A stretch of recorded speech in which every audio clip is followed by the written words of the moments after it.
नमस्कार. महाराष्ट्राचे कार्यसम्राट मुख्यमंत्री आदरणीय देवेंद्रजी फडणवीस साहेबांना मी त्यांच्या वाढदिवसानिमित्त खूप खूप शुभेच्छा देतो. महाराष्ट्राचे लाडके भाऊ म्हणजे अर्थातच देवा भाऊ यांना वाढदिवसाच्या शुभेच्छा देतो. अनेक मुख्यमंत्र्यांचा कारकिर्दीमध्ये जे प्रश्न सुटले नाही असे जटिल प्रश्न भाऊंनी सोडून खऱ्या अर्थाने महाराष्ट्रामध्ये एक आगळी वेगळी ओळख निर्माण केलेली आहे. एक युवा राज्यकर्ता म्हणून नेहमीच कौतुक आणि कुतूहल वाटतं की त्यांच्या कारकिर्दीमध्ये 100हून अधिक वेगवेगळे विषयांचे मोर्चे आले.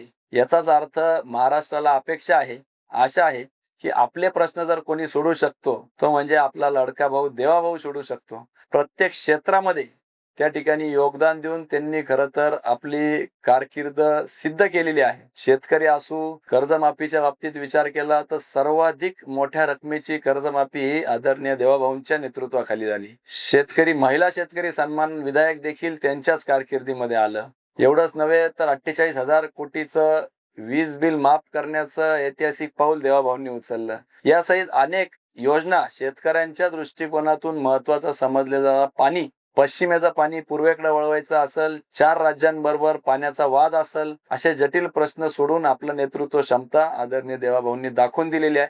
त्याचबरोबर शेतकऱ्यांबरोबर इंडस्ट्रियलिस्ट असतील तर महाराष्ट्रामध्ये 30% अधिक भारतातील येणारी गुंतवणूक एकट्या महाराष्ट्रात खेचून आणण्याची धमक आदरणीय भाऊंमध्ये आहे. त्यातून निर्माण होणारा रोजगार आमच्या युवकांना सक्षम करतो आहे. AI, IT, data centre, capital of India म्हणून आपल्या मुंबईची ओळख किंवा महाराष्ट्राची ओळख करण्यासाठी अनेक धोरण आणलेले आहे. यासहित महिलांसाठी लाडकी बहीण योजना असेल किंवा वेगवेगळ्या योजनेच्या माध्यमातून महिलांचे हात सक्षम आणि बळकटीकरण करण्यासाठी असेल, मराठा समाजाचे मोर्चे असतील, वेगवेगळे महामंडळ स्थापन करून प्रत्येक छोट्या घटकापासून ते मोठ्यातल्या मोठ्या घटकापर्यंत न्याय देण्याचं काम आदरणीय देवाभाऊंनी केलेलं आहे. इन्फ्रास्ट्रक्चर मॅन म्हणून आपण ओळखतो. समृद्धी महामार्ग असेल, कोस्टल लिंक रोड असेल, मिसिंग लिंक असेल किंवा कनेक्टिंग लिंक असेल, नवी मुंबई एअरपोर्ट असेल, असे वेगवेगळे रेकॉर्ड ब्रेक कामं त्यांच्या कारकिर्दीमध्ये खरं तर भाऊंनी केले.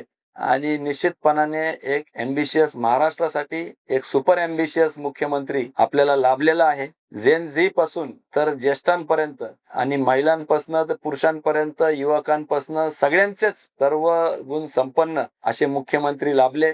ग्रामीण शहरी भागाचा समतोल साधून आमच्या जेनझीच्या दृष्टीने असणारे त्यांचे प्रश्न, त्यांच्या दृष्टिकोनातून असणारे नवीन आव्हानं, ह्या सगळ्यांवरच गेमिंग पॉलिसी असेल, AIचा वापर असेल किंवा अगदी ज्येष्ठांसाठी असलेली वैद्यकीय मदत असेल, या सगळ्यांचा विचार करणारा, एक कुटुंबातील सदस्य वाटणारा, आपला हक्काचा माणूस म्हणजेच आपल्या सगळ्यांचे लाडके देवाभाऊंना पुनश्च एकदा वाढदिवसानिमित्ताने खूप खूप शुभेच्छा देतो. त्यांना असंच दीर्घ आयुष्य लाभो, त्यांची प्रकृती चांगली राहावी, उदंड आयुष्य लाभो आणि त्यांना परमेश्वर पांडुरंग, खरं तर वारी चालू आहे, विठ्ठल चरणी एवढेच प्रार्थना करतो महाराष्ट्राच्या आराध्य देवताकडे, महाराष्ट्राचे मुख्यमंत्री आदरणीय देवाभाऊंना ताकद, शक्ती, दीर्घ आयुष्य, निरोगी आयुष्य देवो, जेणेकरून त्यांच्या हातून महाराष्ट्राची अधिक सेवा घडो आणि पर्यायाने राष्ट्राला सक्षम करण्याचं कार्य अहोरात्र चालू राहावं. पुनश्च एकदा त्यांना शुभेच्छा देतो आणि थांबतो. धन्यवाद.